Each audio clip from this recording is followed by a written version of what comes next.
Hoje nós vamos falar sobre bebê chiador. O nome já é autossugestivo. Bebê que chia. E pensando em chiado, vocês vão pensar em quê? Em presença de sibilos, roncos, não é isso? Então, a primeira pergunta que eu faço a vocês, para nós começarmos a aula, quando chega uma criança grande ou um adulto com chieira torácica, né? Com sibilância, o que vocês pensam? Respondam aí. Isso, unanimidade. Asma. Isso mesmo. Broncoespasmo, asma, isso é a mesma coisa. Então, isso é uma verdade. A criança grande ou adulto, quando chega com chieira torácica, a gente pensa em asma. Porém, quando nós temos criança nos 2 primeiros anos de vida, o lactente, aí, além da asma, que realmente ela é predominante, nós temos várias outras patologias, algumas delas até difíceis de nós diferenciarmos, e que torna, então, pelo menos na fase inicial do diagnóstico, às vezes uma coisa difícil.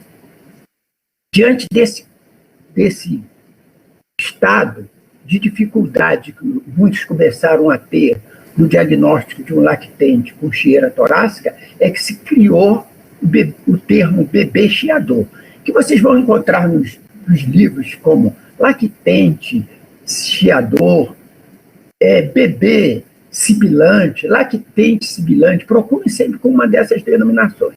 Mas tudo significa a mesma coisa. E o que significa? Significa uma criança menor de 2 a 3 anos de idade, com 3 ou mais episódios de sibilância em um período mínimo de 2 meses. Então, não é aquela criança que chegou a primeira vez para você sibilando. Não.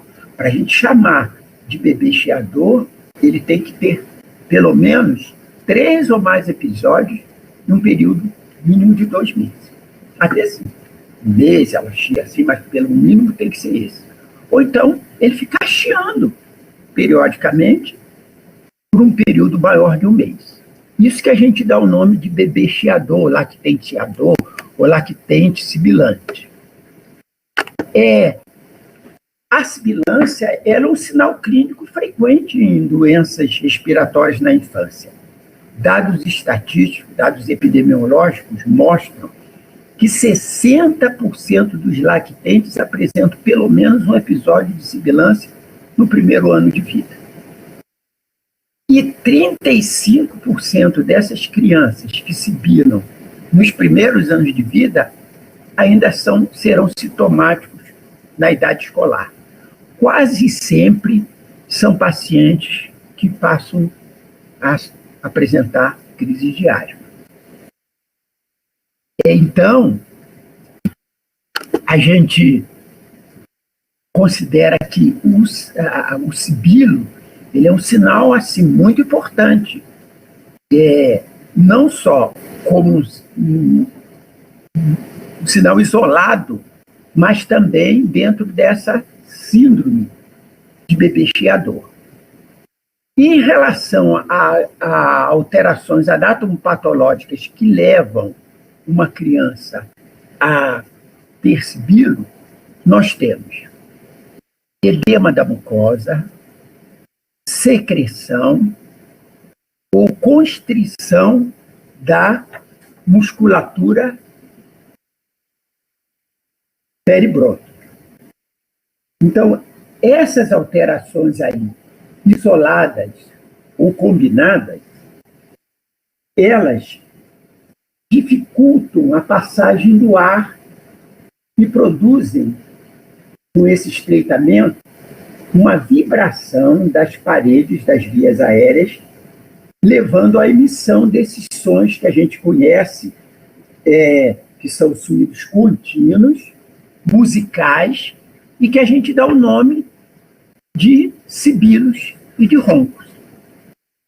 Portanto, ronco e sibilo é sempre o resultado do estreitamento estreitamento das vias aéreas. Essa vibração causada por esse estreitamento é que vai causar a presença de roncos e sibilos. Por isso, tudo que estreita nas vias aéreas pode levar a sibilo. É importante vocês saberem que essas alterações anatomopatológicas, elas não atuam de forma igual nas diferentes patologias que a gente vai encontrar. Por exemplo, quando nós temos um caso leve de asma, a constrição da musculatura lisa peribrônquica é o fator principal. Por isso que ela responde bem ao beta-agonista. Aqueles casos de asma, que geralmente não respondem apenas ao beta-agonista, respondem apenas parcialmente ao beta-agonista, tomam parte também o edema da mucosa. O edema da mucosa seria o outro fator que estaria presente. Por isso, a necessidade do corticoide. E um tema que nós vamos ver, que é a bronquiolite, pode haver um discreto edema, pode haver uma pequena constrição da musculatura brônquica, mas o fator principal é a secreção, é a obstrução por secreção, por restos de células, do epitélio bronquiolar. Por isso que os pacientes com bronquiolite eles não respondem bem ao beta-agonista e ao corticoide. Esses dois medicamentos entram nas medidas chamadas controversas no tratamento.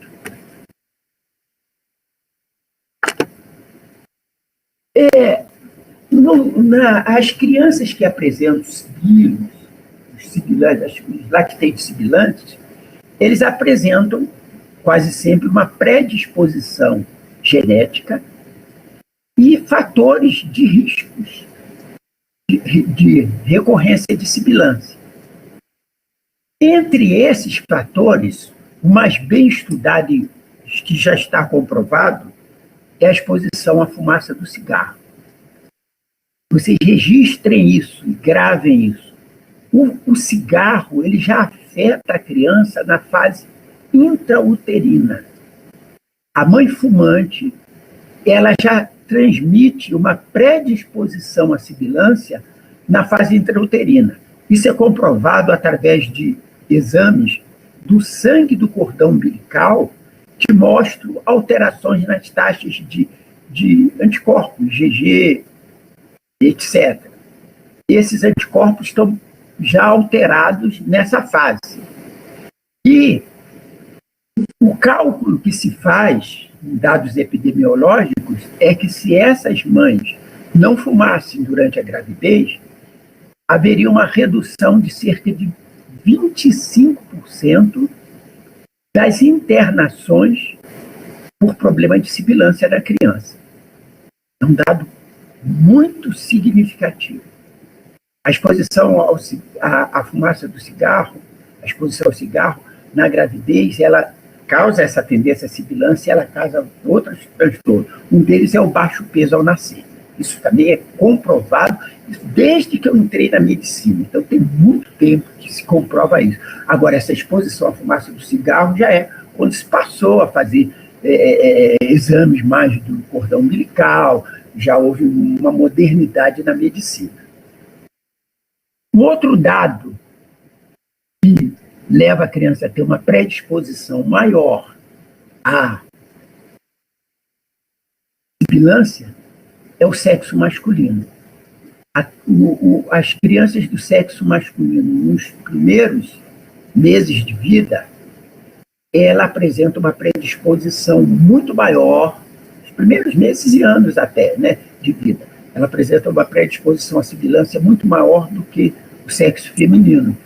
Uma das causas que admite-se é que há um estreitamento das vias aéreas quando comparado ao sexo feminino. Isso desaparece quando atinge a puberdade.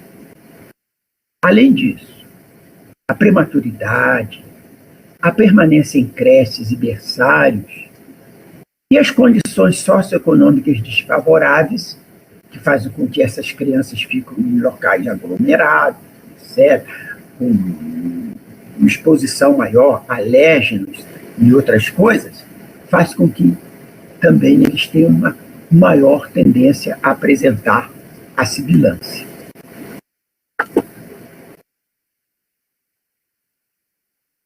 Então, para a gente avaliar uma criança com sibilância, nós vamos, em primeiro lugar, lançar mão da história.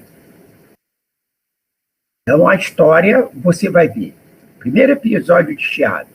Lembre que aqui eu estou vendo uma criança que era sibila por cerca de 2 meses, não é? Por definição, que é um bebê chiador. Então, eu vou buscar nesse histórico da criança quando foi que ela teve o seu primeiro chiado. E também aqueles fatores que estão associados. Foi por causa de um resfriado?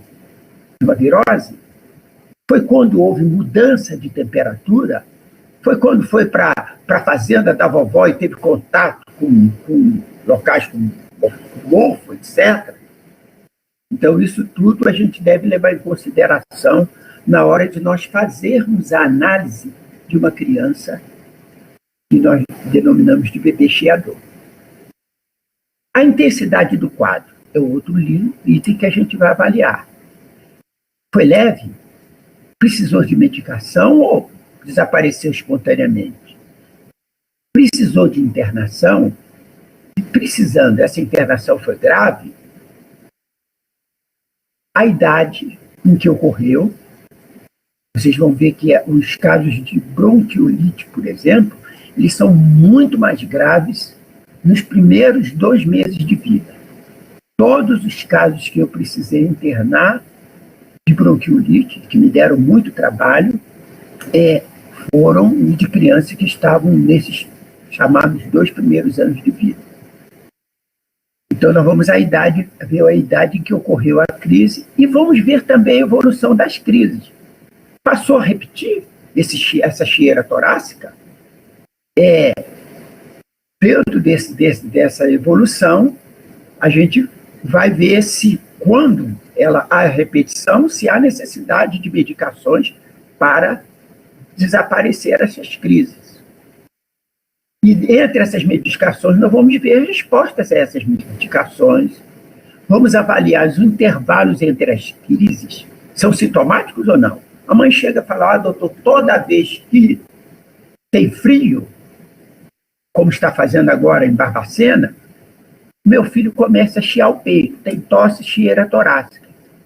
Aí você pergunta, e fora desse período do frio? Não, ele passa bem. É só na época do inverno, verão, outono, a época de frio, que essa criança tem as crises. Então, isso a gente deve levar em consideração na avaliação da crise de chieira torácica.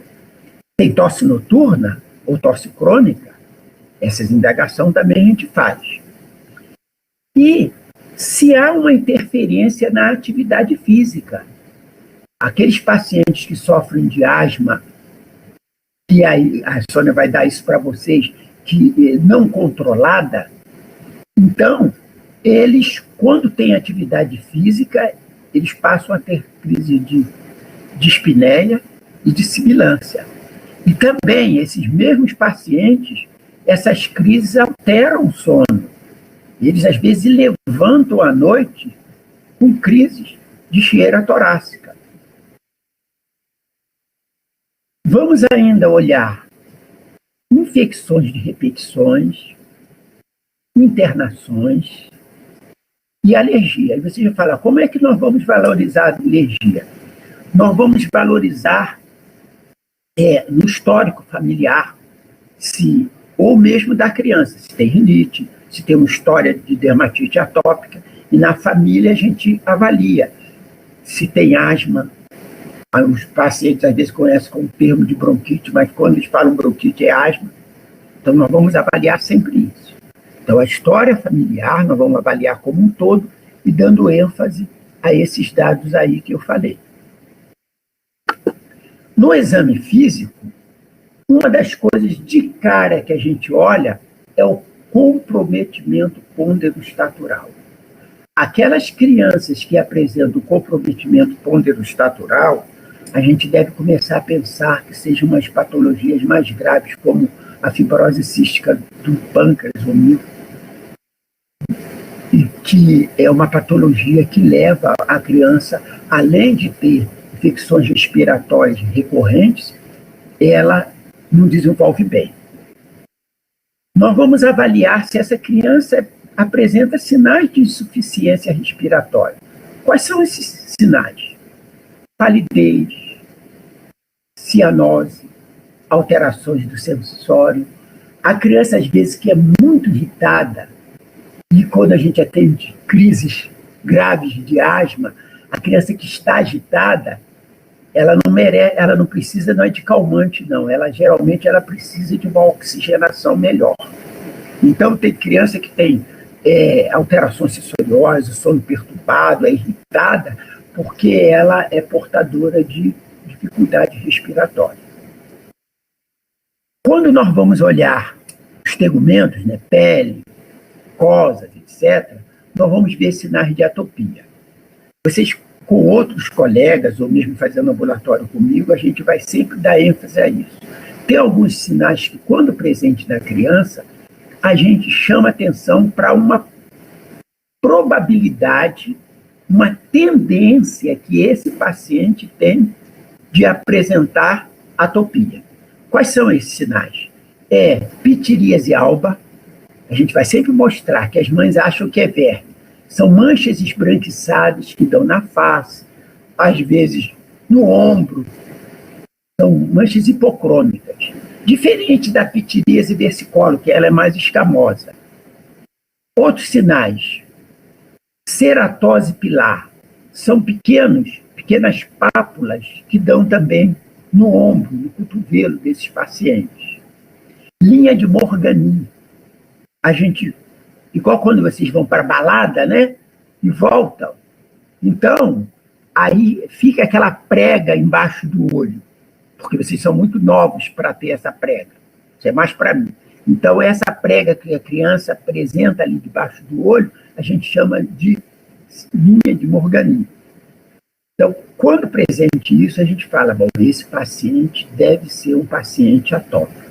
É muito importante para nós pensarmos em asma. No tórax, se esse paciente for portador de uma insuficiência respiratória, que às vezes passa batida pela mãe, ela vai apresentando, no decorrer do tempo, alterações do tórax.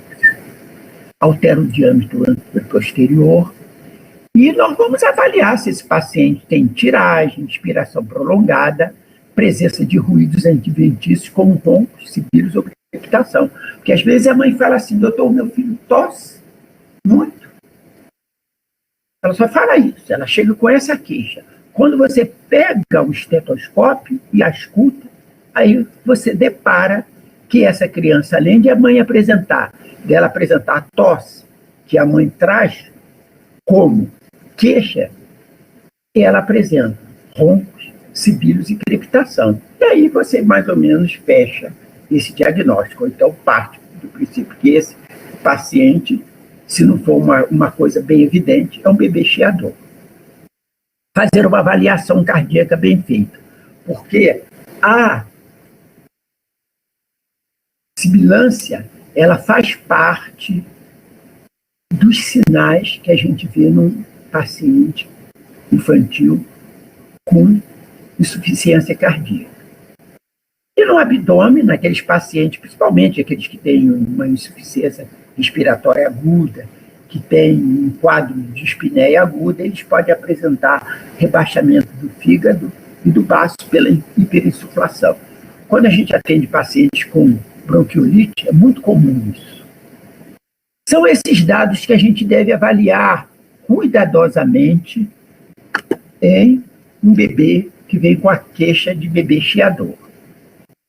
Eu chamo a atenção de vocês, e vocês agora passem a olhar isso com muito cuidado, se ainda não olham, nos ambulatórios, é que muitas infecções de vias aéreas superiores e inferiores podem ser confundidas. Então, antes de pegar o estetoscópio, de irritar a criança, de colocar para pesar, faça uma inspeção cuidadosa dessa criança. E veja, geralmente as infecções de vias aéreas superiores, elas são obstruções inspiratórias. Então, você presta bem atenção nos tempos respiratórios, ela tem mais dificuldade para inspirar. E tem uma melhora parcial com a lavagem do soro fisiológico. Às vezes, chega no ambulatório, a criança, o pessoal está fazendo aquela porção de história, etc. Eu faço assim a inspeção e falo, é resfriado. Aí, às vezes, o aluno fica olhando para a sua cara, ainda não botou o estetoscópio, etc. Mas porque a gente faz essa inspeção, ouve o que o sujeito que vocês falam e vê que a mãe usa o soro fisiológico, melhora. A gente faz aquela inspeção, vê que a criança está com uma respiração uma obstrução mais inspiratória, a gente fala, IVAS mesmo, a gente apenas faz o exame completo para confirmar. Mas a gente já vai para o exame completo com essa ideia. Aprendam, então, também a fazer isso. E a infecção de vias aéreas inferiores, elas geralmente obstruções expiratórias, a expiração é mais prolongada, tem um aumento do tempo expiratório. Ok? Então, como eu falei para vocês, quando é uma criança grande ou adulto, é fácil, asma. Mas quando a criança é pequena, pode ser a asma também. E é a primeira que a gente vai colocar nessa lista. Asma, mas entre a asma, costuma-se chamar dois tipos de asma. Aquela chamada asma própria da infância, que ela surge normalmente com infecções de vias aéreas e leva a criança a ser um sibilante transitório. Com o decorrer da idade, essa asma tende a desaparecer. Talvez essa asma, não estou tirando a fé de ninguém não, mas que com a chamada simpatia, olha, pega a água, põe de trás da janela durante 3 noites, toma 3 colheres de sopa durante 3 noites seguidas.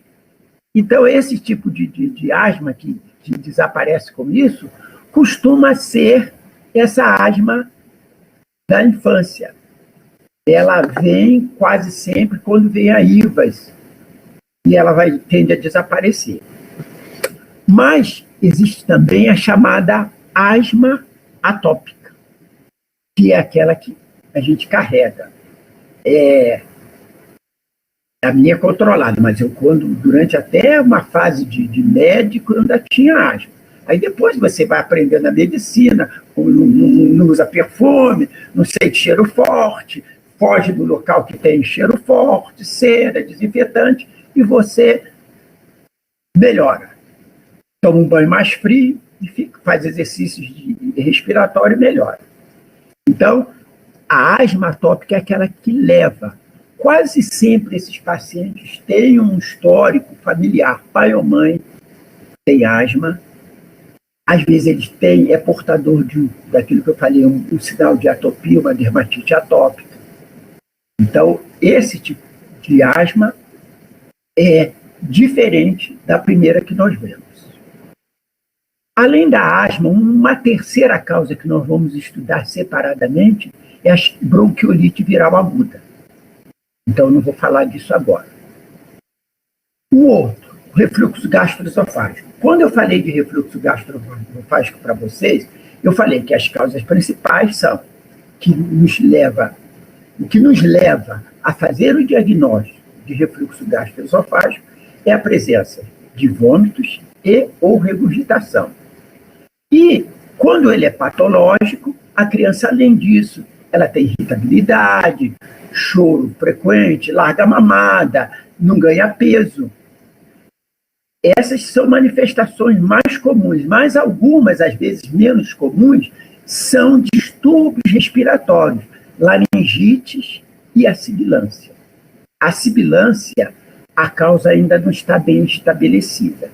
Não se sabe se é O refluxo, assim, se é uma estimulação nervosa, ou se seriam, por exemplo, microaspirações. Mas o que a gente sabe é que muitas dessas crianças que apresentam sibilância, a gente faz o tratamento de refluxo, faz a pH-metria confirmando esse refluxo, faz o tratamento e desaparece. Então, a gente vai colocar na conta do refluxo essa sibilância que ela vem apresentar. Uma outra causa que eu chamo a atenção é o corpo estranho. Vocês vão falar assim, mas corpo estranho é sempre uma agressão forte no organismo. Sim, há dois tipos de corpo estranho. Aquele que, quando ele pega as vias aéreas e obstrui, ele produz um som chamado estridor, um som mais alto do que a asma. A criança sente aquele barulho, chega de longe, e é comum nas laringites, que é uma obstrução. As laringites existe a estrudulosa, a viral, subgrótica, mas existe também a epiglotite, que antes de vacina do hemófilos, era um Deus nos acuda para nós pediatras. Era um motivo de muito estresse, de risco de morte que a gente tinha. Mas com a vacina para o hemófilos, isso reduziu extremamente. Então, o corpo estranho, quando ele obstrui, ele causa estridor, dispneia intensa. Mas existe um outro corpo estranho, às vezes de microaspiração, em que a criança não tem essa crise aguda de dispneia. Ela passa, às vezes, de tosse, infecções respiratórias recorrentes, que não melhoram com medicamento. E no achado do exame físico, a gente encontra a sibilância. Então, toda criança que tem uma infecção respiratória de repetição e não melhora bem com os medicamentos prescritos, nós devemos pesquisar. A gente, às vezes, encontra uma imagem radiográfica que nos mostra que é um corpo estranho. Qualquer pergunta podem fazer aí, tá? A mucoviscidose ou fibrose cística é um assunto que merece ser estudado cuidadosamente, separadamente. Quem vai fazer pediatria tem que estudar isso. A mucoviscidose é uma doença autossômica recessiva, é a mais comum na raça branca, em países onde não há uma mistura tanto quanto a nossa, ela é muito frequente. E o que causa essa doença? Ela é determinada por um defeito no canal do cloro. A criança tem uma dificuldade ela passa a apresentar uma concentração mais elevada de cloro durante o seu suor, que nos permite fazer o diagnóstico, e junto com isso, ela produz uma secreção espessa em quase todas as glândulas endócrinas do organismo.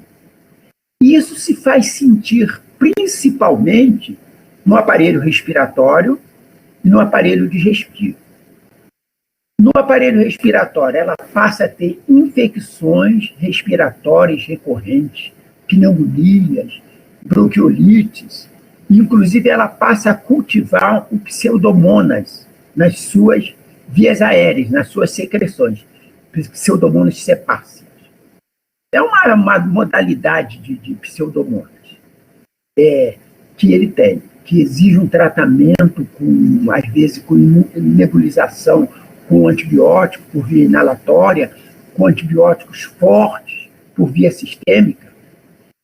E, além disso, essa criança também tem, em 85% dos casos, uma dificuldade de digestão, por causa da obstrução das suas enzimas. Então, ela não tem desenvolvimento, ela tem um hipodesenvolvimento. Então, o que vai nos chamar a atenção, depois de eu falar isso tudo, descrever o que é, resumidamente, o que é a fibrose cística? Toda criança que tem sibilância recorrente, ficções respiratórias recorrentes, quase sempre com sibilância, e não está desenvolvendo bem, não deixem de pesquisar fibrose cística do pâncreas. Hoje, o teste de triagem, ele nos ajuda muito, mas passa também batido com criança que tem teste de triagem, porque ele não é específico, ele apenas é uma triagem. Então, fiquem atentos.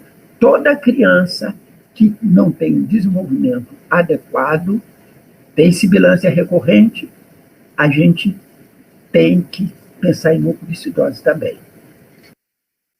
A outra patologia é a displasia broncopulmonar. Ela aparece naquelas crianças prematuras que precisaram de tratamento intensivo neonatal, com respiração mecânica. Então, elas passam a desenvolver um quadro no aparelho respiratório que predispõe essa criança a ter infecções respiratórias com sibilância. Eu vou descrevendo apenas para vocês terem uma ideia que tem uma outra coisa que a gente deve buscar quando a gente pega uma criança que não está bem esclarecida. Alergia à proteína do leite de vaca. Vocês sabem que a alergia de proteína do leite de vaca, ela dá um quadro semelhante à de asma, a chamada asma causada pela alergia da proteína do leite de vaca, e que ela só é detectada quando a gente faz a retirada desse leite de vaca, às vezes da própria mãe, e depois você reintroduz. Você retira o leite de vaca, ela melhora. Aí você reintroduz essa asma desaparece. De vez em quando, os pacientes, os pneumologistas fazem isso com sucesso. Você não está, não? Pois não. Tudo bem, né? A outra coisa que dá com pouca frequência, mas a gente tem que incluir aqui, é tuberculose e coqueluche. A coqueluche, ela dá, porque vocês vão ver que a tuberculose, a gente vai dar uma ala separada, ela não evolui muito com aparelho, com sintomas respiratórios clássicos. Mas quando há, assim, uma obstrução em termos dos brônquios, por um gânglio, por exemplo, obstruindo dos brônquios, ela é a chamada tuberculose bronquiolar, então a criança pode ter tosse e sibilância, mas não é uma coisa tão comum. E a coqueluche, em que a criança tem tosse quintosa. O que é essa tosse quintosa? É uma tosse que ela faz um barulho especial e ela, depois disso, tem o chamado guincho, em que ela faz o barulho e vomita. Então, essa tosse quintosa é tosse com vômito e com presença de guincho. Essas crianças também podem ter a presença de sibilância, mas não é comum atualmente a coqueluche. Mas nunca afaste, porque eu, há alguns anos atrás, eu peguei casos de coqueluche aqui. Aqui está perguntando, quando reintroduz, desaparece? Então, você retira o leite, aí desaparece. Quando você volta com o leite, aí volta a crise. Então, fica mais ou menos caracterizado, que é a proteína, o leite de vaca. Então, dando continuidade, mais alguma pergunta? Pode continuar. O ciclo larvário pulmonar. Isso eu já peguei, e houve até trabalhos que vocês apresentaram, outras turmas apresentaram no 6º período, em que eu participei, com o chamado ciclo larvário pulmonar.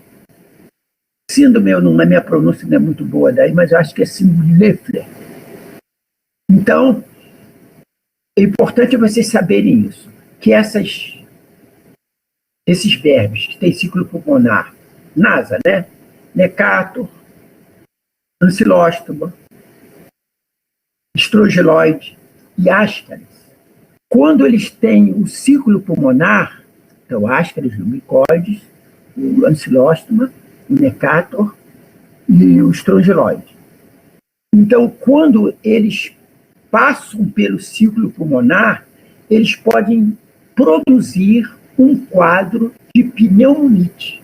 O que é essa pneumonite? É uma pneumonia típica de pneumonia viral, com uma radiologia, uma radiografia assim, diferente dessa que a gente tem na pneumonia lobar.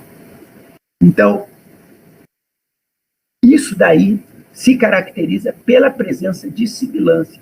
A criança, às vezes, tem tosse, sibilância, como se sofresse de asma.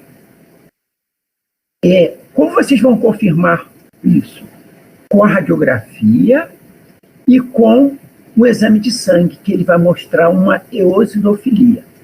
A radiografia vai mostrar o aspecto típico de uma pneumonia viral, que todo radiologista sabe ver, e o pediatra também sabe avaliar isso. E o hemograma vai mostrar os eosinófilos sempre numa taxa mais elevada. Ok? Sem dúvida? Vamos, então, a mais uma, que é a discinesia ciliar. Antes da pandemia, eu acompanhava uma criança que apresentava isso daí, a chamada síndrome de Cartagena, que não é sempre a discinesia ciliar. Eu vou explicar. Os cílios têm uma função no nosso organismo de fazer a limpeza das vias respiratórias, né, com aqueles movimentos. Faz a depuração, não é isso? Então, com o decorrer, tem algumas crianças que nascem com defeito ciliar. Então, esse trabalho de depuração das vias respiratórias não ocorre, ou se ocorre, ocorre de forma precária. E aí, qual é o resultado? Essas crianças apresentam infecções respiratórias repetitivas. E dentro dessas infecções, ele tem, então, tosse, roncos, sibilos e crepitação. Essa criança que eu vi, ela apresentava sempre aquilo. Aí ela falava, tem pneumonia, mas como vai no plantão da Santa Casa, o médico que vê uma vez, ele não vê a outra vez, claro. Então ele olhava a radiografia, olhava aquela imagem e a pneumonia, tratava. E era uma pneumonia, talvez, tivesse com sintomas, precisando de tratar de pneumonia. Mas um dia aquilo me encabulou. Eu falei, mãe, sempre... Eu só guarda uma radiografia, não pode guardar. Aí eu falei, um dia a senhora tira, pede uma cópia e traz para mim, que eu quero comparar. Aí eu comparei essa radiografia com uma outra igualzinha no mesmo lugar. Eu falei, isso daí deve ser uma discinesia ciliar. E aquela imagem não era de uma pneumonia, era de uma bronquiectasia, que é quando ocorre um processo inflamatório localizado. Aí, essa criança, essa que eu estou vendo, olhando também radiografia, etc., verificamos que ela apresentava, na escuta e na radiografia, os órgãos invertidos, chamados cirtos inversos total. O coração e todos os outros órgãos do lado contrário. Então, havia uma associação de os cistos inversos com uma discinesia ciliar. Essa união recebe o nome de síndrome de Cartagena. É o sujeito que descobriu que deu esse nome. Então, antes a criança era assim, tinha os cistos inversos, de vez em quando ia no hospital com pneumonia, sempre tendo pneumonia, sempre infecção respiratória, mas ia para o pronto atendimento. Eu nunca pegava essa criança, até que uma vez peguei, pedi a radiografia, comparei, eu falei, deve ser junto com isso uma discinesia ciliar. Então, a discinesia ciliar ela pode aparecer separada, ou quando a criança tem uma inversão da colocação dos órgãos, coração do lado direito, quando deveria ser do esquerdo, e todos os outros também colocados em posições contrárias, a gente dá isso o nome de síndrome de Cartagena. Está claro, então, para vocês? Então, isso daí são algumas das causas que a gente sempre deve pensar quando está diante de um bebê chiador. Aí, vocês falam, ora, então como é que a gente vai diagnosticar esse bebê chiador? A gente vai sempre pensar também nessas causas que eu falei. Mas nós começamos, na maioria das vezes, com as causas mais comuns de criança que tem sibilância. Quais são? Os chamados sibilantes transitórios. O que são sibilantes transitórios? São aqueles pacientes que apresentam infecção respiratória de trato inferior, com sibilância nos 3 primeiros anos de vida. Essas sibilâncias não apresentam recorrência depois que eles ganham a idade de 3 a 5 anos de idade. E eles não apresentam sinal de atopia. Por isso eles são chamados de sibilantes transitórios. É aquilo que eu falei, que muitas vezes desaparece com a simpatia, que é feito com a água, três noites atrás da janela, 3 colheres de sopa, 3 dias seguidos, e desaparece tudo. Desaparece com a idade. Tá? Então, sibilante transitório é aquela criança que não está enquadrada num daqueles casos raros, que você claramente vê que ele tem roncos e sibilos, um quadro idêntico ao de asma, que responde com frequência, às vezes, a beta-agonista, mas que quando ele atinge a idade de 3 a 5 anos, isso vai desaparecer. E quase sempre na sua história não existe atopia, nem com a criança, nem na família. E o outro sibilante é o sibilante não que está dentro desses daí. Eu vou enquadrar. Então, o sibilante, dentre esses, nós temos o sibilante não atópico, tá? Que são aqueles que apresentam então, as infecções respiratórias com sibilo nos 3 primeiros anos de vida, e persiste após essa idade, tá? Mas também não apresentam sinais de atopia. Então, nós temos aqueles sibilantes transitórios, sibilantes não atópicos, e temos os sibilantes atópicos. São os chamados pacientes que costumam apresentar futura asma. Eles começam a sibilar na fase da infância e persiste com essa sibilância após a fase da infância. Então, vocês vão ver que quase sempre, quando nós estamos diante de um paciente, uma criança, que apresenta sinais de sibilância e que não estão enquadradas numa daquelas causas que eu falei, um refluxo gastroesofágico, uma mucoviscidose, uma síndrome de Leffler, uma aspiração de corpo estranho, que pelo histórico, pelo exame físico e pela presença de exames complementares a gente chega ao diagnóstico, nós temos o interesse em saber se essa criança que está sibilando, ela vai ou não apresentar asma no futuro. A gente quer tentar saber antecipadamente, doutor, a mãe faz com frequência essa pergunta, doutor, meu filho vai sofrer de asma? Então, você tem probabilidade de responder a isso?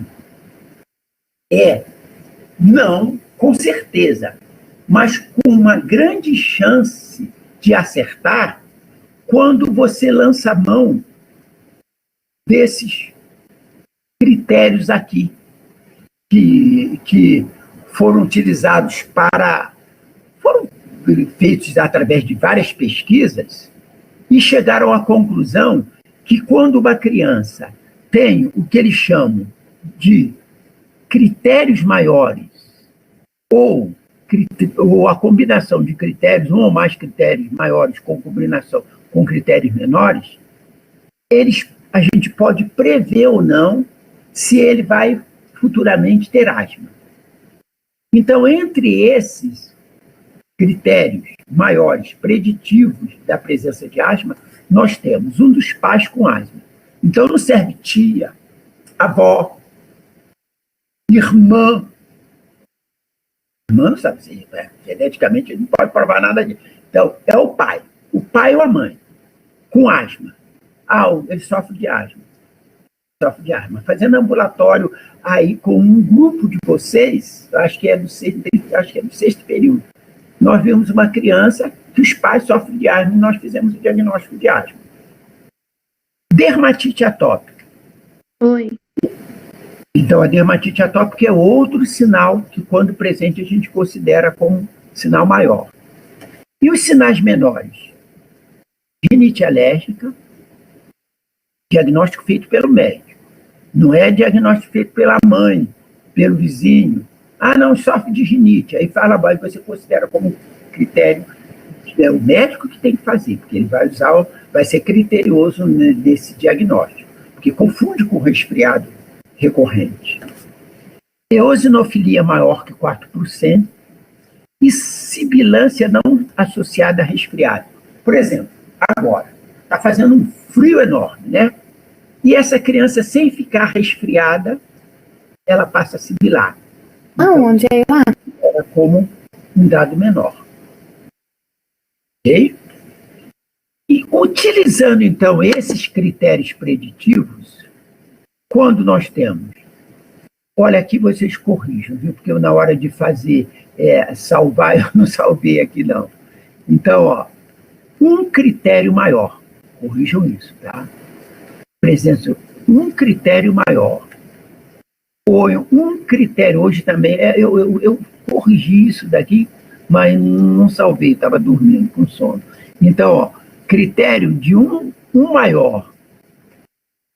Então, aqui a gente vai, um maior, ou a presença de dois critérios menores é uma provável asma.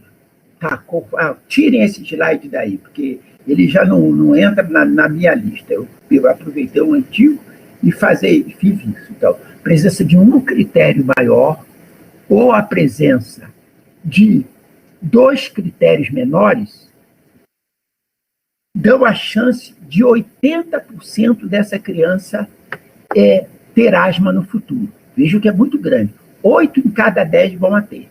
Fizeram a correção? Não fica com esse slide aí, não. Tem que deletar. Se quer acabar a aula, eu deleto. Então, vamos voltar aqui para vocês fixarem bem isso. Então, vamos supor que a criança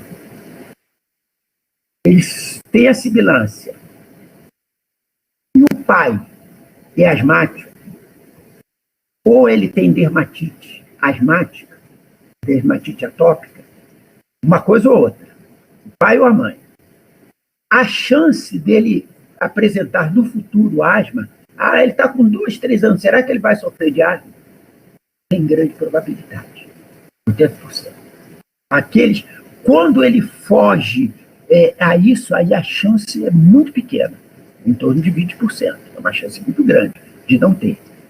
Aí você fala, mas pai e mãe não tem. Então você tem uma rinite alérgica, comprovada por médico, né? Uma eosinofilia maior que 4%, ou uma sibilância não associada a resfriado. Agora, por exemplo, ele tem crises de sibilos, mas não está resfriado. Então, a combinação a rinite com a sibilância, ou a eosinofilia com a sibilância, já dá também essa probabilidade. Ficou claro para todos vocês? Então, deletem isso, está aqui, não considerem. Então, alguma dúvida em relação a como pesquisar o bebeceador? Então, vamos só relembrar.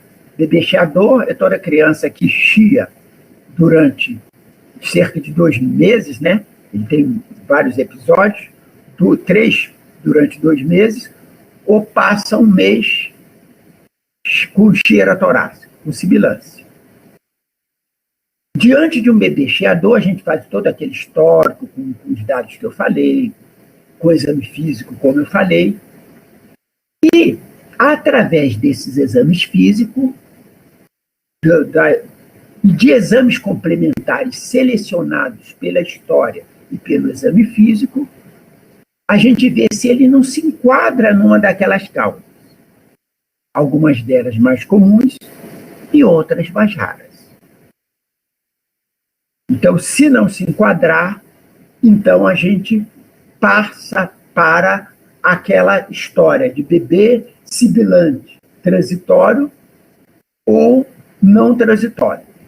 O transitório é aquele que sibila nos 2 ou 3 primeiros anos de vida e que depois dá um chute nessa sibilância e vai embora.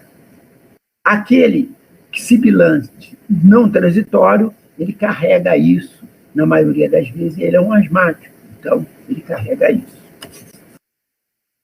E entre as causas de sibilância na infância, e que muitas vezes levam a criança a ter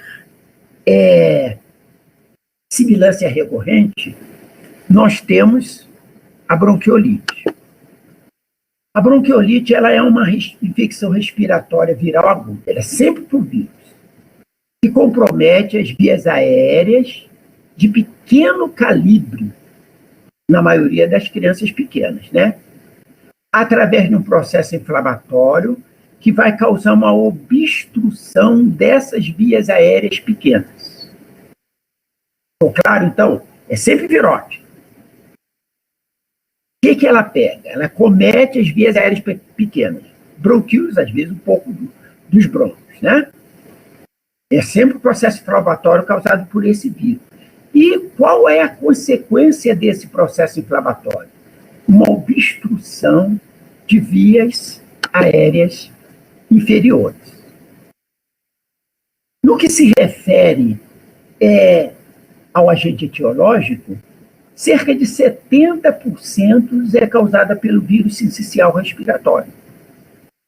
Principalmente nesses surtos epidêmicos, é ele que domina. Mas existem outros, aqui sem ordem de frequência: metapneumovírus humano, o vírus influenza, o paroinfluenza 1.3 e o adenovírus. Eu chamo de atenção do adenovírus, que embora ele não seja tão frequente quanto o vírus sincicial respiratório, os casos mais graves de pneumonias costumam ser causados pelo adenovírus. Eu peguei muitas crianças com bronquiolite grave que me deram muita dor de cabeça, dor no estômago, e que provavelmente foram causados por adenovírus. E o Mycoplasma pneumoniae. Em relação ainda à epidemiologia, a época mais comum da bronquiolite é outono e inverno. Então, agora é a época de bronquiolite. Havia mais vezes primavera, sim, porque às vezes a primavera está fria. E a transmissão é feita por gotículas de saliva em contato de secreções contaminadas. Quase sempre, o responsável por essa bronquiolite da criança menorzinha é uma criança maior, o irmão maior, que fica ali deslumbrado com o novinho que chegou, e ele está com uma infecção respiratória alta, que não leva essa criança a ter bronquiolite, leva um quadro benigno, mas passa esse vírus para a criança menor e ela tem bronquiolite. O pico de incidência, a maior parte, fica entre 2 e 6 meses. 80% no primeiro ano de vida. De modo que eu falo para vocês que a bronquiolite é uma doença que atinge no máximo a criança de 2 anos para baixo. Excepcionalmente, a literatura fala que pode ser além disso, mas na prática é a criança abaixo de 2 anos e quase sempre abaixo de 1 ano, e na maioria, olha a forma como eu estou falando, na maioria das vezes, de 6 meses para baixo. Essas crianças, abaixo de 1 ano, o risco de internação é de 2%. E o risco de mortalidade dessas internadas é de 1 a 2%. Os casos leves não têm predomínio de sexo. mas os casos graves, como eu falei, o sexo masculino é o mais comum. Eu, por exemplo, casos graves que eu peguei foram todos do sexo masculino. Os fatores de risco que geram uma maior gravidade, e por isso a gente às vezes faz prevenção, sempre que pode, a gente faz a prevenção, são crianças com idade abaixo de 1 ano, tá? Porque a maioria dos casos é leve, mas crianças abaixo de 1 ano não, abaixo de 3 meses, nos primeiros meses de vida, costumam ser os casos mais graves. Além disso, aquelas crianças que têm uma comorbidade, como cardiopatia congênita, displasia broncopulmonar, outras doenças pulmonares como a fibrose cística, crianças transplantadas, em tratamentos com quimioterápico ou com corticoide, em que a sua imunidade reduz. Nesses pacientes, a forma pode ser grave e mortal. O índice de mortalidade chega até em torno de 30% quando tem uma dessas patologias. E aí, então, a gente pergunta, como é que ocorre a bronquiolite? A bronquiolite, como eu falei, a inoculação é feita pelas gotículas, partículas, né, microaerossóis, né, ou contaminação das mãos. A criança, o irmão maior passa a mão no nariz que está com o vírus e chega perto do irmãozinho, põe a mão e ele pega. Então, essa inoculação é feita na mucosa nasal, uma incubação de 4 a 5 dias. Aí vem uma coisa... Saiu, não? Não, porque, gente, eu tenho muito medo dessas aulas. Liga sem querer, aí fala mal do professor, aí fala mal de alguém. Igual que eu posso deixar. Não, vou deixar aqui. Daqui a pouco a gente enrola neles. Sim. Gostoso, hein? Tirado, né? Não teve chamada ainda? Nossa.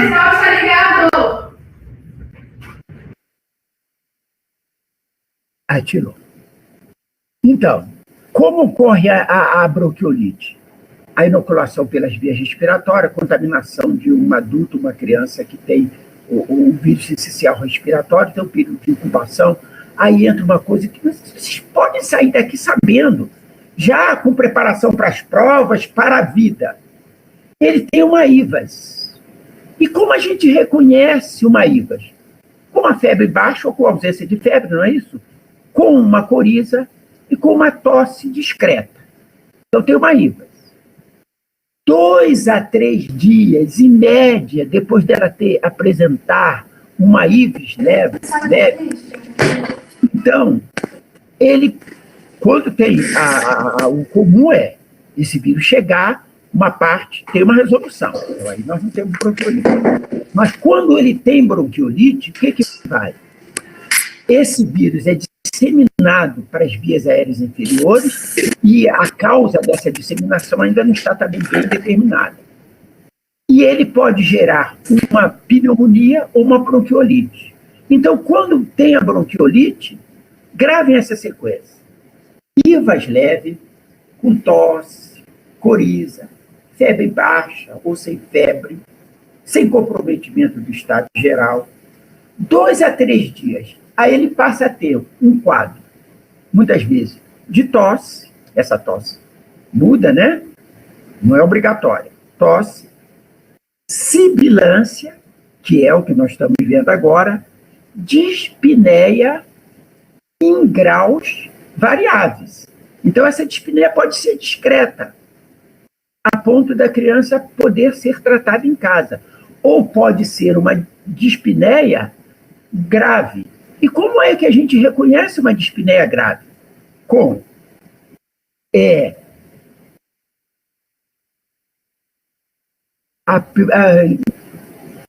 às vezes cianose, né? Mas muitas vezes da cianose você tem nos espaços intercostais alterações, né? E rebaixamento de diafragma, então a criança tem quadro severo de dispneia.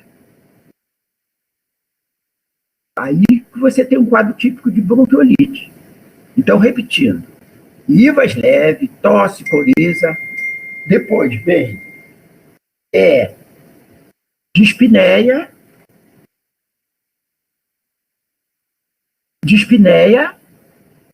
sibilância, tiragens intercortais, nos casos mais graves, cianose, rebaixamento do diafragma. Está claro isso? Então, não é difícil fazer o diagnóstico de bronquiolite. É seguir esta sequência que a gente faz aí. Então, eles atingem as vias aéreas inferiores, e aí o que vai acontecer? Uma necrose do epitélio com destruição das células epiteliais, com infiltração linfocitária. Essas alterações produzem restos celulares e de fibrinas, formando verdadeiras rolhas, que vão produzir uma obstrução total ou parcial da luz bronquiolar, causando a sibilância, áreas de atelectasia e ou de hiperinsuflação dos alvéolos. É essa a fisiopatogenia da bronquiolite. Então, quais são as manifestações que eu já falei ali? Vamos repetir. Agora, vocês lendo aí. Então, inicia com sinais de infecção de vias aéreas superiores de duração 12 a 4 dias. Por quê? Tudo que a gente já conhece.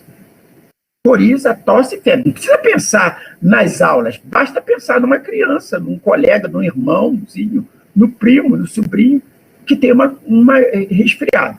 Coriza, tosse, febre. 2 até 3 dias, aí aparece isso que nós falamos. Taquipneia, tosse seca, podem, não é obrigatório, aparecer retrações e aparece a sibilância. Com frequência, nos casos mais graves, a criança tem hipoxemia, e eu chamo a atenção que no caso do rebaixamento do nível, rebaixamento do diafragma, tá? A alteração do nível de consciência, os casos muitíssimo graves, tá? Patrícia, entendeu? Irritabilidade pode ter. Quase sempre essa criança, quando fica com um caso grave, ela fica com irritabilidade. Então, com frequência tem hipoxemia, ela está presente numa forma que às vezes você não espera. A criança está com um grau que você chama de moderado e ela já está com hipoxemia. Então, chegou isso, ela precisa de oxigênio. Porque se ela for uma criança com o primeiro mês de vida, essa deficiência de oxigenação pode até afetar o seu cérebro. E pode surgir sinais de desidratação pela respiração mais alterada que ela vem apresentar. Ok?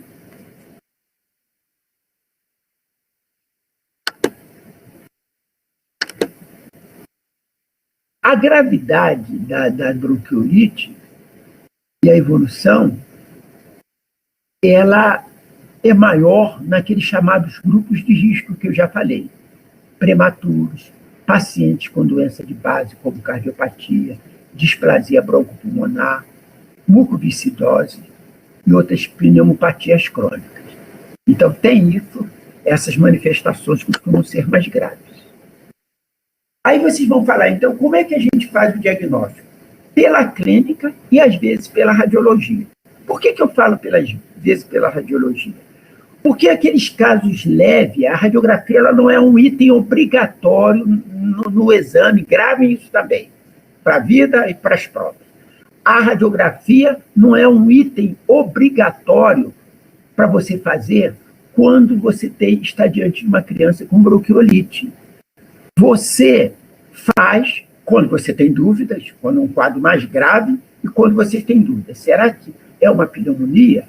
E aí a gente vai falar aqueles casos que você pode pensar numa pneumonia ou não. Então, na maioria, é aquele quadro que eu falei.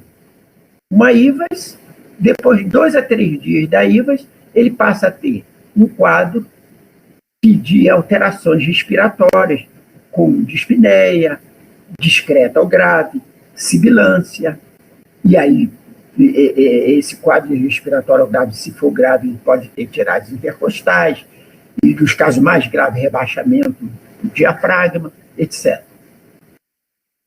Então, não há necessidade de radiologia na maioria das vezes. Ela é usada, quando é os casos mais graves, ou para fazer essa diferenciação. O hemograma é inespecífico. A gente utiliza quando a gente quer diferenciar de uma asma, ou quando você quer acompanhar um paciente e saber se tem ou não uma infecção secundária.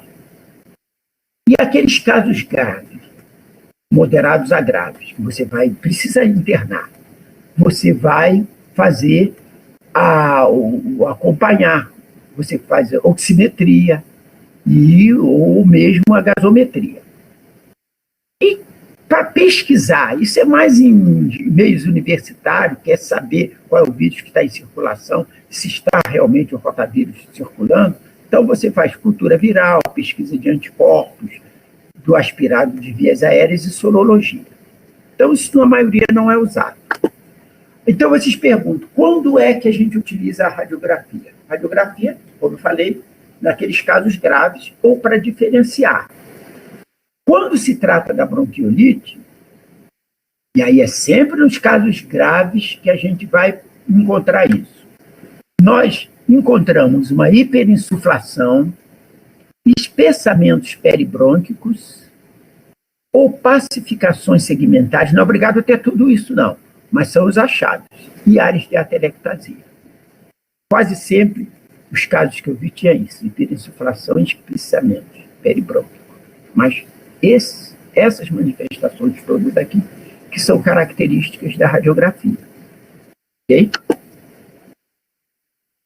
Outros exames, como eu falei, gasometria arterial e oximetria de pulso, para acompanhar leucograma, imunofluorescência direta ou indireta. Quando você está diante de um paciente com bronquiolite, às vezes você tem que fazer o diagnóstico diferencial com a asma. Então, porque ela se confunde. Quais são os dados que são mais a favor de um caso de asma?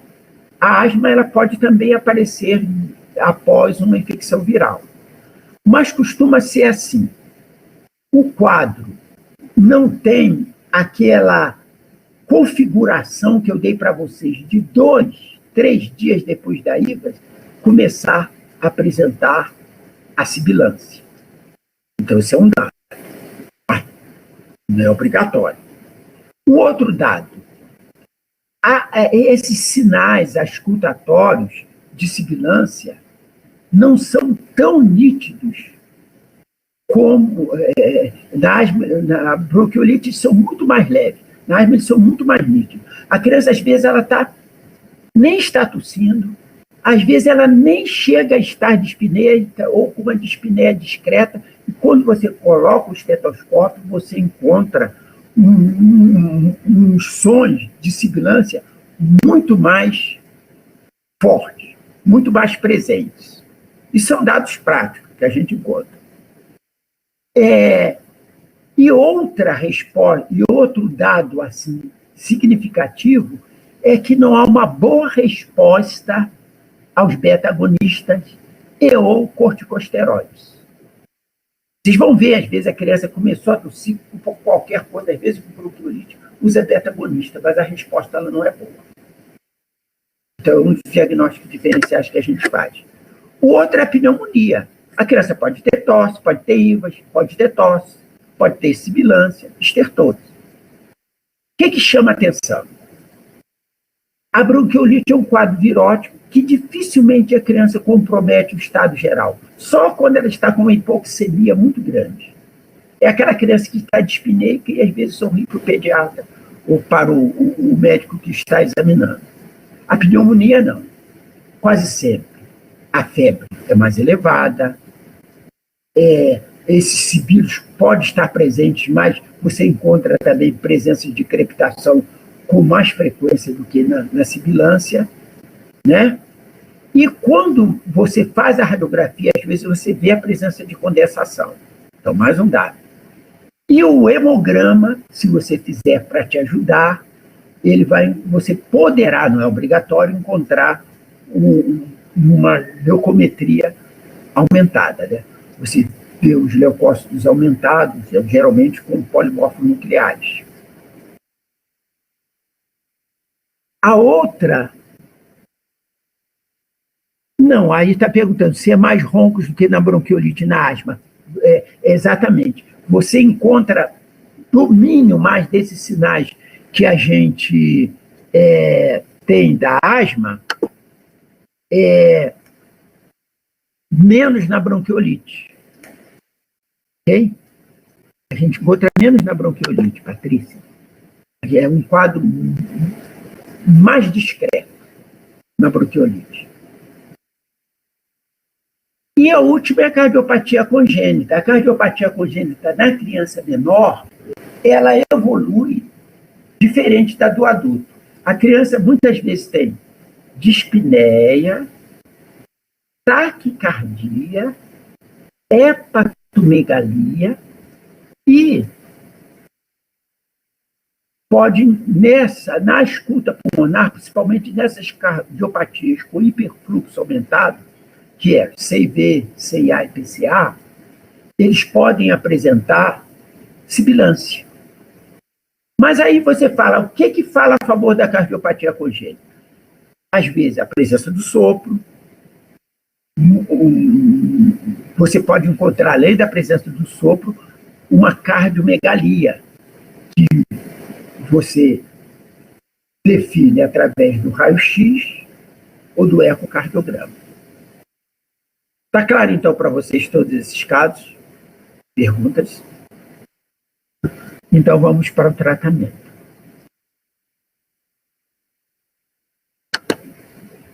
A bronquiolite, o tratamento, ainda não existe medicamento. A exemplo que está acontecendo com essa pandemia, não tem remédio que cure bronquiolite. Então, o tratamento ele é feito com oxigenoterapia, medidas gerais de apoio. São essas as medidas indiscutíveis. E as outras medidas são controversas. Então, entre essas medidas, você vai dar o suporte ventilatório. A maioria dos casos de bronquiolite que precisam de internar, precisou internar, então você pensa, ela vai fazer uma hipoxemia. Então, oxigena essa criança. Esse oxigênio é feito, de preferência, com cânula nasal. Eu, quando comecei na medicina, botava numa tenda, ventilava, fazia uma série de coisas, mas o tempo foi mostrando para a gente que não era nada disso. A cânula é melhor. É a melhor maneira de você utilizar. É o catéter nasal mesmo. Outra coisa, aqueles casos mais graves, você vai precisar de internar, às vezes de CTI, e até mesmo de ventilação mecânica. Já houve criança que a gente acompanhou que precisou de ir para o UTI e que precisou de ventilação mecânica. Graças a Deus saiu. São os casos mais graves. E vocês devem fazer um isolamento respiratório. O vírus sincicial respiratório, ele transmite com muita frequência. Então, o ideal é que fique em locais isolados. Quando não fica em locais isolados, a gente utiliza esses chamados distanciamento, que hoje é muito falado, né? E nesse distanciamento, vocês sabem que o mínimo de distância é 1,5 metro. É a mesma coisa. Cuidados com vírus. Então, essas que são as medidas.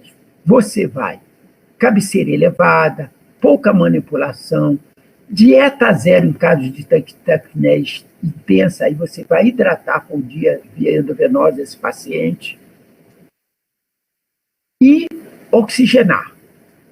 Só isso. Agora, as medidas controversas. Já tem pelo menos uns 30 anos que a gente vê nos compêndios isso. Beta-adenérgicos são controversos, mas continuam usando. Não há comprovação científica de que beta-adenérgicos resolvem bronquiolite, mas uma boa parte dos médicos continua utilizando. Aí eu não estou fazendo crítica, não, porque eu também uso beta-agonista, na prática. Mas, à medida que o tempo for passando, pode ser que todos terão coragem de largar o beta-adenérgico. Então, quando é que os próprios pneumologistas, e eu conversando com o pneumologista infantil, me aconselhavam, não, eu uso também. Quando é que usa beta-adenérgico? Quando utiliza, é por via inalatória, e você dá esse beta-adenérgico, não nos casos leves, não há necessidade, mas quando você utiliza esses beta-adenérgicos, nos casos mais moderados em diante, então você faz por via inalatória e vê o efeito desse beta-adenérgico. Lembram, quando eu dei a fisiopatologia, que eu falei que um dos componentes, não é o que predomina, é o broncoespasmo. Então, há um leve broncoespasmo. E algumas crianças se beneficiam disso. Eu lembro que às vezes eu tratando criança grave, a avó falando ao lado, falava assim, doutor, toda vez que dá esse cheirinho aí, ele fica um pouco melhor. Então, se a avó fala isso, que fica melhor com aquele cheirinho, com a nebulização, então a nebulização é aconselhada a fazer. Assim, na prática. Cientificamente falando, não há comprovação de que os beta-adenérgicos fazem bem. São controversos. Mas em discussões, em congressos, etc., a maior parte faz. Colocaram? Então, essas que são as medidas. Corticosteroide, esse eu não uso, não. Então, eu costumo dizer, não deve ser usado, principalmente nos casos leves. Chegou com bronquiolite leve, corticoide, sem fazer crítica, isso é muito importante dentro da ética profissional, na hora de vocês receitarem, vocês retirem. Fala, não, esse é o meu medicamento. Então, não há comprovação. Mesmo nos casos graves, eu não trabalhei, e aí eu estou falando do meu lado, mas aí é da pneumologia. Eles também não trabalham com um corticoide.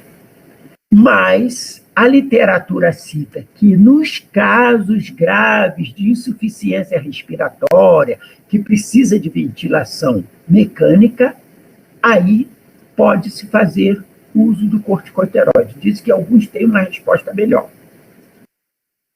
Então, ficou claro para vocês isso? Medida real, que é indiscutível. Cuidados gerais, oxigênio-terapia. Hidratação naqueles casos que a criança não está tolerando a alimentação, você faz uma hidratação intravenosa. Só isso. As outras medidas são discutíveis, vocês leem, aí cada um abraça ou não essas medidas. Em termos de avaliação, a gente vai pedir aquilo que não é controverso, certo? Em termos de avaliação. Mas na vida de vocês, aí vocês vão trabalhar raciocinando dentro da situação.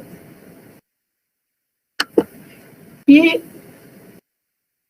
o tratamento específico que pode ser utilizado é a ribavarina, que tem o nome comercial de Virazole. É uma droga antiviral. Também está naquela medida, naquele grupo de medidas controversas. Mas existem indicações dadas por associações. Por exemplo, por sociedades, né? A Sociedade Americana de Pediatria, e a nossa também segue isso, ela recomenda, quando utilizar, para casos que a gente considera como graves. Cardiopatia congênita, imunodeprimidos, prematuros, etc.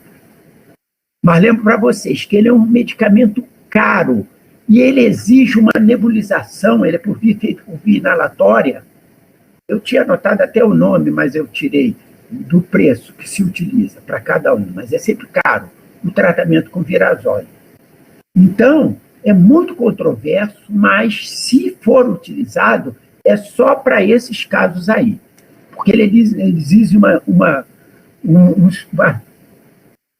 via inalatória que dura mais de 16, quase 24 horas com a criança. Então, não é um tratamento fácil de fazer e ele é muito caro. Mas consta na lista de medicação. Eu nunca trabalhei com ribavirin. E existe a profilaxia. Como é a profilaxia? Aquilo que a gente sempre fala, estimular o aleitamento materno, que ele produz imunoglobulinas protetoras. Evitar o fumo passivo, que é uma das formas de a gente aumentar a tendência da sibilância da criança. Lavagem adequada e constante das mãos, principalmente do pessoal da enfermagem, porque ele repassa para as outras crianças. E entre as profilaxias medicamentosas, isso aí é recomendado pela toda a Sociedade Mineira de Pediatria, Sociedade Brasileira de Pediatria, Americana de Pediatria. É um anticorpo monoclonal humanizado para vírus sincicial respiratório. É o palivizumab, é o nome comercial dele. É indicado para todas aquelas crianças que apresentam risco aumentado de gravidade. Vamos lembrá-las? Prematuros, não é isso?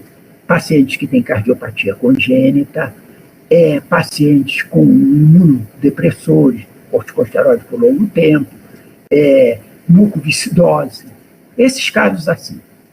É bom a gente saber, né? Que não é, então, toda criança que recebe. Eu tenho meu filho de 3 anos, então tem prematuro, está em época, há locais de recursos em que os prematuros, na época do vírus sincicial respiratório circular, essa época de filo, então eles utilizam como profilaxia o palivizumab para essas crianças.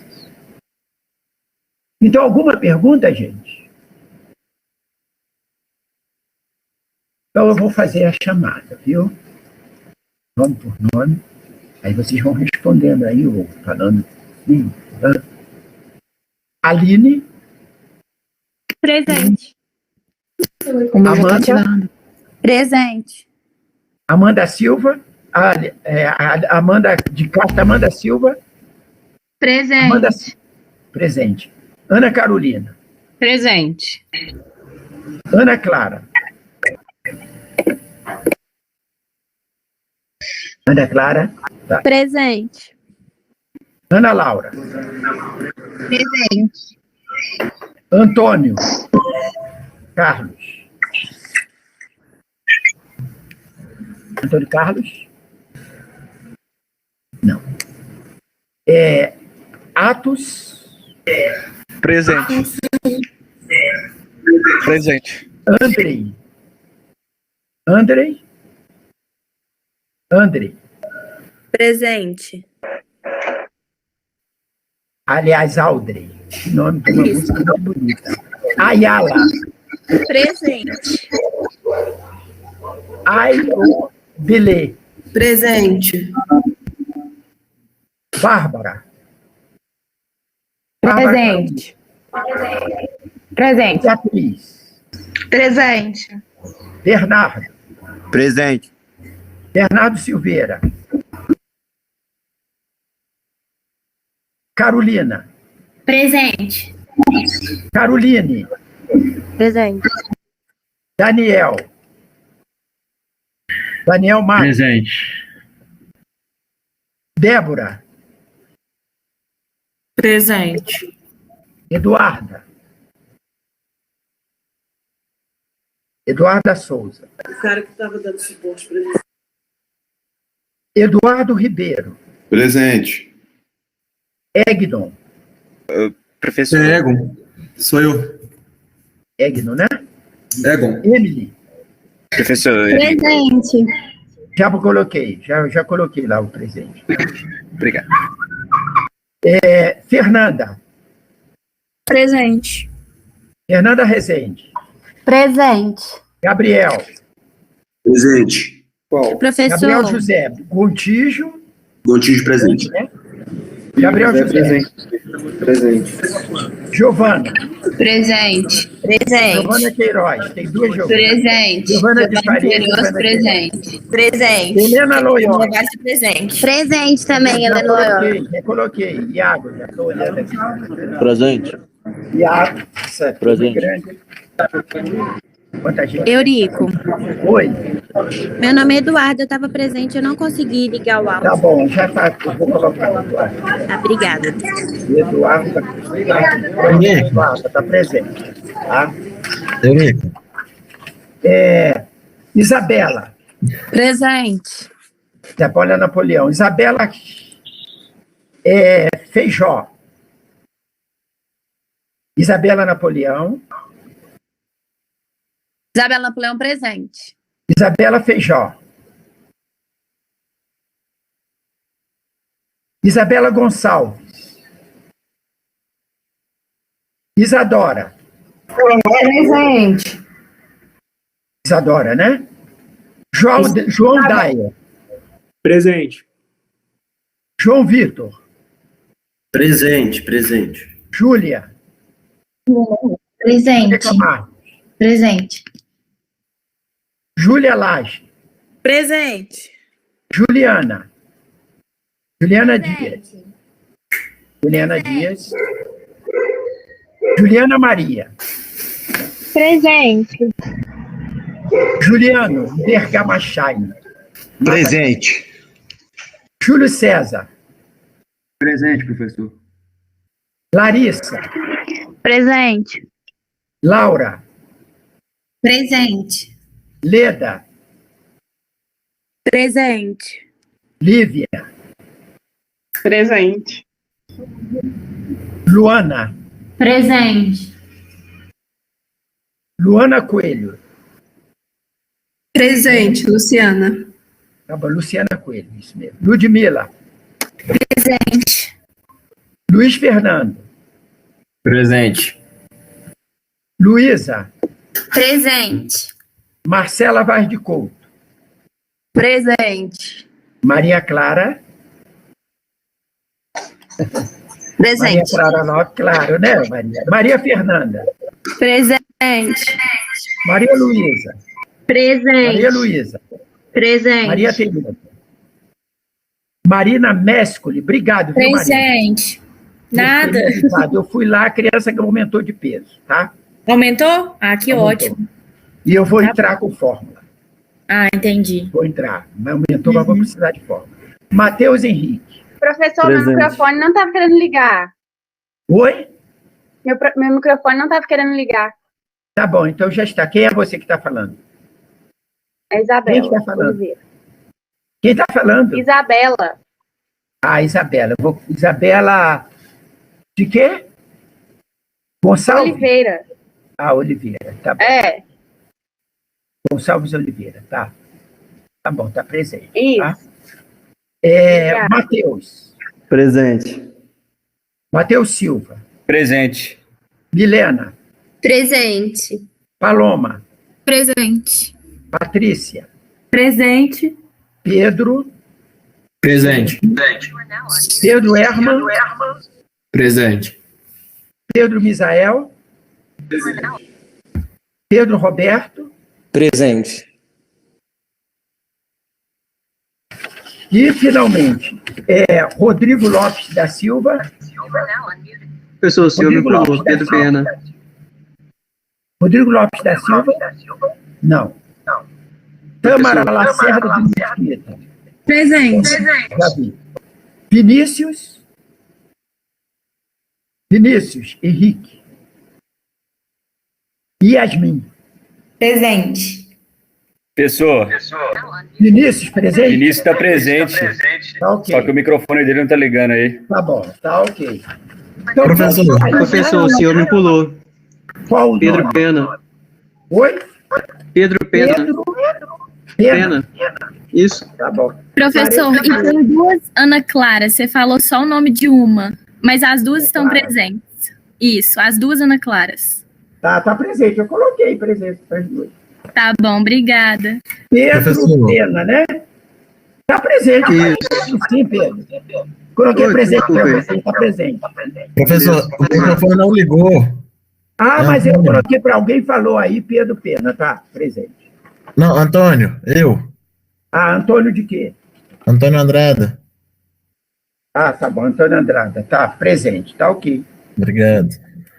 Então, gente, eu acho que tá tudo ok. Boa tarde para vocês, viu? Até a próxima com tuberculose.